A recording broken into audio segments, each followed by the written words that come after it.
Unleash your immunity के इस acupressure series में मैं एससी शर्मा आपका हार्दिक स्वागत करता हूं। आज के इस वीडियो में हम आपको allergy and vascular degeneration vessel के बारे में बताएंगे, जिसे एडी मेरिडियन भी कहा जाता है। इसमें वेस्कुलर का मतलब होता है ब्लड रिलेटेड। ये एक बायलेटरल मेरिडियन है जो टिश्यू मेरिडियन के रिएक्शन फेज में जो भी इम्बैलेंस हो जाता है हमारे बॉडी फ्लूइड्स का, उसके कारण होती है ये। और ये ट्रीटमेंट में कोई भी एलर्जी अगर बाहरी बॉडी में हो रही है उसका ये ट्रीटमेंट करते हैं। इसकी स्पेशलिटी ये है कि ये कोई भी हमारी एलर्जी अगर बॉडी में हो रही है उसे रिमूव करती है, जड़ों से खत्म करती है, यानी it cures from the roots. Allergy का मतलब कई बार अस्थमेटिक आदमी होने पर भी एलर्जी होती है, साइनस की वजह से होती है, फंगल इन्फेक्शन होता है उस वजह से होती है, या डेंटल प्रॉब्लम्स कभी होती हैं, डेंटल एलर्जी, उस वजह से भी आपको एलर्जी हो सकती है। यानी कोई भी एबनॉर्मल रिएक्टिविटी हो जाए in immunological system that creates vascular degeneration. यानी कोई भी खाना हो, ड्रिंक हो, और कोई भी आइटम हम लोग यूज करते हैं डेली लाइफ में, उससे एलर्जी हो सकती है। लोकेशन कहाँ है? लोकेशन ये हमारा है, हमारी जस्ट मिडिल फिंगर में आउटर साइड में हमारा ये, यानी बैक ऑफ पाम में शुरू होता है, हाथ के पीछे, और टोटल 6 पॉइंट्स हैं। स्पेशल ट्रीटमेंट इसमें यह है कि अगर कोई भी एलर्जी होता है, यानी उसकी ट्रीटमेंट किया जा सकता है, या एलर्जी से कोई भी प्रॉब्लम्स होती हैं उनका भी ट्रीटमेंट इसमें किया जा सकता है। ये एलर्जी, स्किन एलर्जी कोई हो, या एलर्जी कोलाइटिस होता है, यानी allergy due to large intestine, problem in large intestine, उसकी वजह से, या एलर्जी गैस्ट्रोफी की वजह से, यानी पेट में गैस हो जाए बहुत सारे, उस वजह से भी एलर्जी होती है, तो उसकी वजह से भी ये होता है। या एलर्जिक साइनस कई बार होती है, एलर्जिक अस्थमा होता है, या एलर्जिक, जो इसमें एलर्जिक फीवर कई बार आता है, खांसी है, जुकाम है, छींके हैं, बुखार है, ये सारे एलर्जी की वजह से भी आ सकता है। ये एलर्जी कई बार हम लोग फिलिंग करते हैं दांत में, उस वजह से भी होती है। यानी allergy, it can be cure, this AD meridian can cure all the points of allergy, anywhere allergy, कोई भी तरह की एलर्जी हो। ये हमारा पहला पॉइंट था। कॉजेज ऑफ एलर्जी क्या है? यानी कई बार हेड की जो एलर्जी होती है, इसमें कॉस्मेटिक्स की वजह से होता है, we use too much of cosmetics, उससे होता है। या हेयर डाई करते हैं हम लोग बाल काले करने के लिए, या हेयर शैम्पू में यूज करते हैं, उससे भी एलर्जी हो सकती है। कई बार हेयर में हम लोशन लगाते हैं या स्प्रे करते हैं हेयर में, उस वजह से भी हमें एलर्जी हो सकती है, हेड की एलर्जी होती है। कई बार जो आंखों के पलकों में मस्कारा लगाते हैं फॉर डार्कनिंग आई लैशेस, उससे भी एलर्जी होने की संभावना हो जाती है। यानी कोई भी हम लोग फेस क्रीम यूज करें, या कोई नेल पॉलिश यूज करें, या हम कोई भी वार्निश यूज करते हैं, उससे भी एलर्जी होने की संभावना होती है। मेल्स में देखा गया है आफ्टर शेव लोशन कई बार हम यूज करते हैं, उसकी वजह से भी संभावना होती है कि एलर्जी हो जाए। यानी, और डेंटल मटेरियल में कई बार हम लोग डेंटल मटेरियल यूज करते हैं, दांत में कोई भी चीज के पदार्थ हम लोग लगाते हैं, उससे भी एलर्जी होने की संभावना है। और डेंटल फील, या डेंटल में फिलिंग जो भरते हैं, दांत भरते हैं, उससे तो एलर्जी अक्सर पाई जाती है। यानी कोई भी प्लास्टिक हो या पॉलिएस्टर का अगर कुछ हो रहा है, उसकी वजह से भी एलर्जी होने की संभावना बढ़ जाती है। यानी डेंटल एलर्जी तो कई बार होती है, दांतों की वजह से हम लोग कोई मटेरियल इंट्रावेनस अगर हम लगा रहे हैं, या इंट्रावेनस कोई अगर हमारा चल रहा है, अगर कोई मेडिसिन लगा रहे हैं या कुछ इंजेक्शन दे रहे हैं, उसकी वजह से कोई भी मेडिकेशन होने से दांतों से कई बार उस पर रिएक्शन हो जाता है और उससे एलर्जी हो जाती है। यानी डेंटल मटेरियल से भी एलर्जी होने की संभावना बढ़ जाती है। उसके बाद आते हैं हम लोग, ये एलर्जी कई बार होता है खाने से, अक्सर एलर्जी होती है। कई बार हम लोग खा रहे हैं, मीट लेंगे या एग्स लेंगे या फिश लेंगे, कई बार हो दूध से भी एलर्जी होती है। उसके अलावा कई बार फर्टिलाइजर से होती है, डस्ट से अक्सर पाया जाता है। कई बार इस मौसम में फ्रॉम अप्रैल टू जून, कई बार फूलों के जो पराग करते हैं, उससे भी कुछ लोगों को एलर्जी होती है। इसके अलावा डेंटल जो अस्थमा है, इस वजह होता है, इंसेक्टिसाइड से होता है। उसके बाद वॉशिंग पाउडर से या सोप से, डिटर्जेंट से, इनसे भी होता है। कई बार लोग फ्रोजन फूड खाते हैं, उनसे भी एलर्जी होने की संभावना होती है। यानी अलग अलग लोगों को अलग अलग चीज से एलर्जी हो सकती है। और एलर्जी में होता क्या है? एलर्जी में होता यह है, इट लीड्स टू ब्लीडिंग। कई बार हमें खुजली बहुत होती है, जहां भी एलर्जी हो रही है वहां खुजली होगी और अल्टीमेटली ब्लीडिंग शुरू हो जाती है। या कई बार रैशेज हो जाते हैं, छींकने लगते हैं, आंखों में पानी आ जाता है, उसमें आने से पैचेस हो जाते हैं, हमारे चमड़े में, स्किन में कई बार दाने से निकल आते हैं, उसमें भी है। या लोकल कई बार स्वेलिंग भी पाई जाती है। यानी डिफिकल्टी इन ब्रीदिंग, कई बार सांस लेने में एलर्जी होने से सांस लेने में प्रॉब्लम आती है, आंखें लाल हो जाती हैं, हमें एक्सेसिव टीयर्स आते हैं, बहुत सारे आंसू आने लगते हैं आंखों से। ये भी एक कारण है इसका। कई बार ये भी पाया गया है, आपने पेंसिलिन का जब इंजेक्शन लगाते हैं, इसीलिए पहले उसे हाथ के पीछे टेस्ट करते हैं, क्योंकि पेंसिलिन से भी अक्सर रिएक्शन हो जाता है। तो एलर्जी रिएक्शन नॉर्मली ये पाया गया है कि 24 घंटे से लेके 48 घंटे 48 आवर्स तक रहता है। अगर एलर्जी का अस्थमा है, it may lead to fungus. Fungus also causes allergy. तो अगर कोई भी, हमारे एक बात याद रखिएगा, इस एडी मेरेडियन में जिसमें केवल 6 पॉइंट हैं, हर तरह की एलर्जी को दूर करती है। और हर एडी मेरेडियन में हमें सारे पॉइंट को सेडेट करना है। It is reaction in the blood which causes allergy. तो हमें सारे पॉइंट में सेडेट करना है। किसी ने पूछा था कि क्या बियोल मैग्नेट यूज कर सकते हैं? हाँ, कर सकते हैं। यानी बियोल मैग्नेट को यूज करना है तो पट्टी की तरफ इधर आपको येलो दिखाई देना चाहिए, यानी सेडेट करना है, सेडेट आपको करना है। या अगर आप लगाना चाहते हैं तो ये मैग्नेट भी लगा सकते हैं। ये मैग्नेट जो है, देखिए, ये मैग्नेट आप लगा सकते हो इस तरह के करके, ये मैग्नेट लगा सकते हो, ठीक है। क्लस्टर मैग्नेट लगा सकते हो आप इसमें, इसके लिए उस पॉइंट में। ये क्या है, याद रखिएगा, ये सारे पॉइंट जॉइंट से पहले या जॉइंट के बाद हैं। ये बोनी स्ट्रक्चर के साथ साथ चलते हैं। याद रखिएगा, वन पोर्शन इज हमारा लेग्स का पोर्शन होता है। It start from lower side. AD2 will be this portion and AD3 will be this portion. मोटा मोटा जान लीजिए, नीचे से ऊपर की तरफ होता है। AD1 में जो फर्स्ट बोन में है, फर्स्ट बोन में यहां पर आता है, ये AD1 है, टुवर्ड्स फिर लिटिल फिंगर, यहां पर आता है, ये AD1 है। AD1 में कोई भी अगर हमारे जेनिटल पोर्शन में या हमारे लोअर पोर्शन में, body lower portion of the body, उसके स्किन में या कोई भी मार्क्स आ जाते हैं, खुजली होती है, allergy in the lower part of the body, it can be skin of lower extremities, it can be skin of lower skin of abdominal region, उसका भी हो सकता है, ऑर्गन्स का, पल्विस रीजन में अगर कुछ प्रॉब्लम हो रही है उसकी वजह से भी यहां पर होगा। ये हमारे आगे की तरफ या पीछे की तरफ, यानी बैक पोर्शन में भी, बैक लोअर पोर्शन में भी अगर एलर्जी हो रही है, इसके लिए हमें AD1 में पॉइंट लगाना है, यानी हमें सेडेट करना है, इसमें AD1 में करना है। इससे क्या होता है, ये जो कोई भी हमारे वेसल्स में, लोअर पार्ट बॉडी के वेसल्स में भी कहीं प्रॉब्लम है, यानी कोई इंफेक्शन हो गया, कोई एलर्जी हो गई, या कभी हमारे ब्लड में भी एलर्जी हो रही है, ब्लड में एलर्जी हो रही है, इंटेस्टाइनल ब्लड में हो रही है, या यूरिनरी ट्रैक इन्फेक्शन हो गया है, उसके लिए यूरिनरी ट्रैक में, तो उसमें, या वजाइना में अगर कुछ प्रॉब्लम हो रही है, खुजली हो रही है, या रैशेज हो गए हैं, या पेशाब में एलर्जी लग रही है, पेशाब से एलर्जी लग रही है, तो हमें AD1 और AD1B को ट्रीटमेंट करना होगा।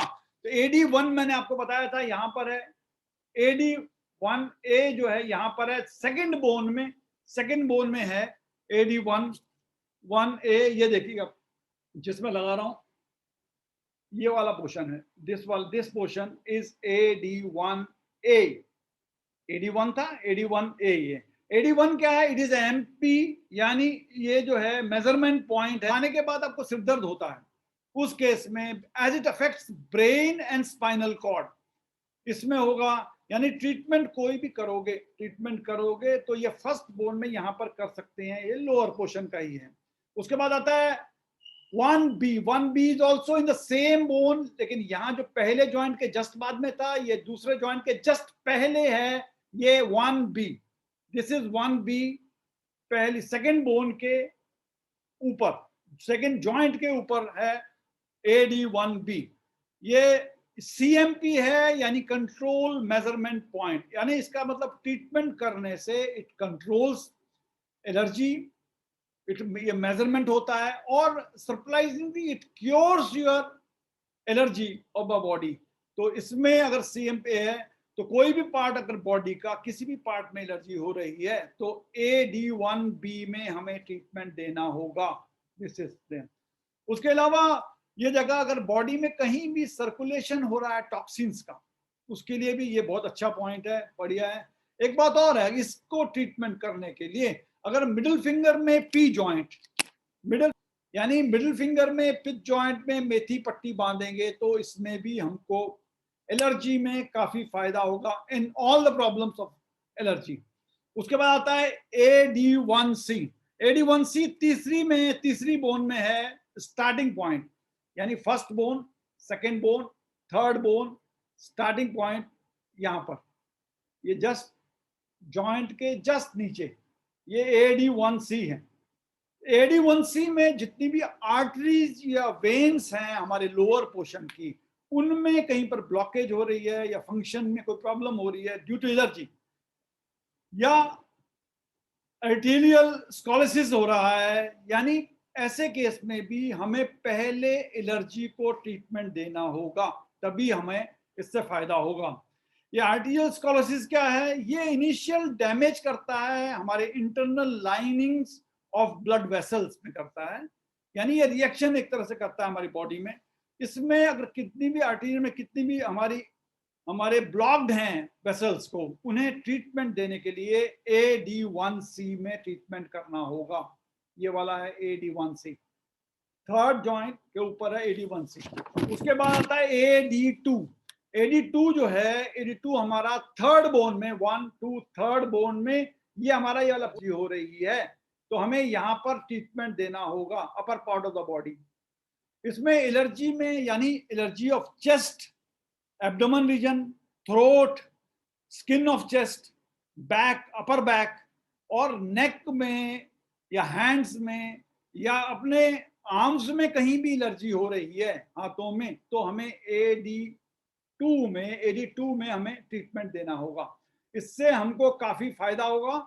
और ये पॉइंट से एलर्जी से रेस्पिरेटरी सिस्टम में अगर कोई प्रॉब्लम हो रही है, रेस्पिरेटरी ऑर्गन्स में सांस लेने में प्रॉब्लम है, ये भी होता है एलर्जी की वजह से, या अस्थमा हो रहा है, या हमारे अपर पार्ट में, स्किन में, बॉडी में, नेक में, अपर एक्सट्रीमिटीज में अगर प्रॉब्लम हो रही है, यानी खुजली हो रही है या एलर्जी हो रही है, या कई बार होता है एलर्जी, कई बार एनिमल्स के बालों से भी होती है, कुत्ते या बिल्ली पालते हैं उससे भी कई बार एलर्जी हो जाती है, या अगर बर्ड्स पाते हैं उनके फेदर्स से, उनके पंखों से भी एलर्जी हो जाती है।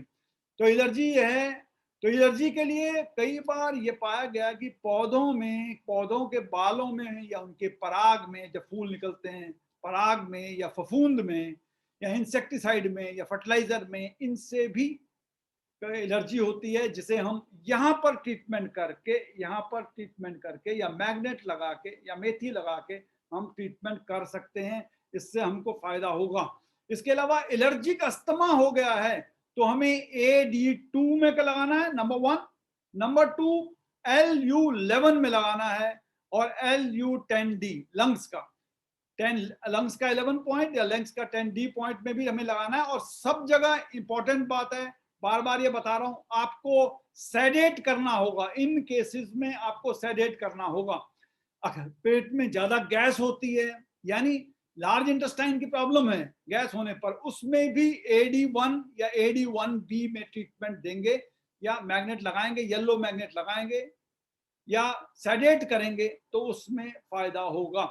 इसके अलावा अगर आर्टरीज ब्लॉकेज में हो रही है, ब्लॉकेज में एक वजह उसकी एलर्जी भी है, तो हमें AD1A और AD1B, AD1C तीनों लगाकर, और AD2 यानी चारों पॉइंट लगा दीजिए। देखिए टोटल पॉइंट तो इसके केवल 6 हैं, इन चारों पॉइंट पे भी लगा देंगे, इससे आपको फायदा होगा। अब हम आ रहे हैं लास्ट पॉइंट में, लास्ट यहाँ पर आ गए। इसके बाद लास्ट पॉइंट यहाँ पर है, जस्ट इस बोन के, ये जो लास्ट पॉइंट है चौथी बोन के, 1 2 3 एंड 4 जो बोन है, इस 4 बोन के यहाँ पर जस्ट आफ्टर द जॉइंट, इस तरफ हम लगाएंगे, यहाँ पर लगाएंगे। तो इसमें AD3 में क्या होता है, जितनी भी हेड एरिया की प्रॉब्लम है एलर्जी की, यानी सिर में होता है, कई बार बहुत एलर्जी हो जाती है आपको, स्किन में, हेड की स्किन में प्रॉब्लम होती है, नेसल में, नाक में प्रॉब्लम हो जाती है इसकी वजह से, साइनस होता है, फेस में, स्कल में, हेयर में, कोई भी अगर प्रॉब्लम आती है इंक्लूडिंग डैंड्रफ, उसमें आप इस केस में AD3 लगाएंगे तो आपको इसमें काफी फायदा मिलेगा।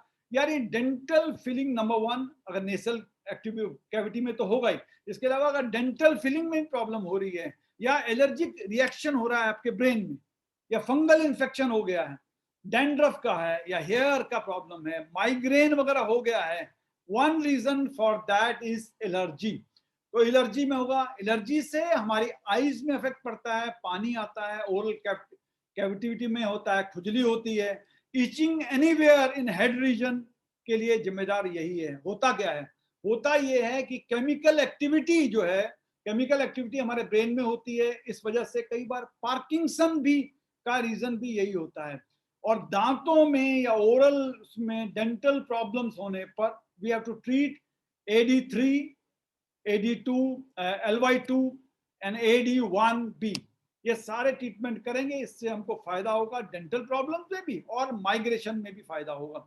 अगर एलर्जी की वजह से, यानी उसकी वजह अगर फूलों के पराग हैं, यानी अगर बुखार आ रहा है, ज्वर है, आंखों से पानी आ रहा है, नाक से पानी आ रहा है, छींके आ रही हैं, then we have to put important AD3, LU11, LU10, AD2 और AD1B को सबको सेडेट करना पड़ेगा। उसके अलावा लिवर 3 को भी आप सेडेट करेंगे, उससे भी फायदा होगा। कई बार अपेंडिक्स में करस्पॉन्डेंस में, अपेंडिक्स करस्पॉन्डेंस कहां पर है, यहां पर है अपेंडिक्स करस्पॉन्डेंस, यहां पर आप काला रंग लगाएंगे, black colour, it will help you, वहां आपको फायदा करेगा। इन सारे केस में ब्लैक लगाने से आपके जो इन्फेक्शन दूर करने में फायदा होगा।